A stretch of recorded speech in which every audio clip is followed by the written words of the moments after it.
President John F. Kennedy's announcement and the birth of the Apollo program. President John F. Kennedy, in May of 1961, announced the ambitious goal of sending an American to the moon before the end of the decade.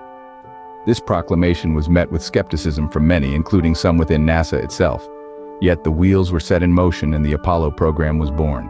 The alleged moon landing and its aftermath fast forward to July of 1969. With the world's eyes glued to their television screens, Neil Armstrong and Buzz Aldrin were said to have set foot on the moon.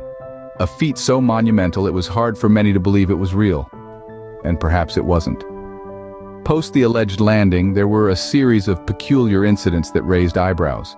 The original tapes of the moon landing were lost, with NASA claiming they were probably accidentally erased.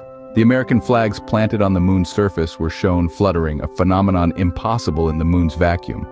The lack of stars in the photographs, the unexplained objects in the reflection of the astronauts' helmets, and the identical backgrounds in photos taken miles apart were among the many inconsistencies pointed out by skeptics.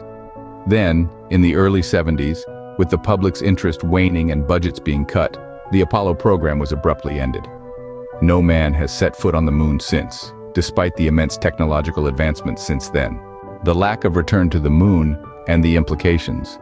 As we examine this timeline, it's hard not to question the narrative we've been fed.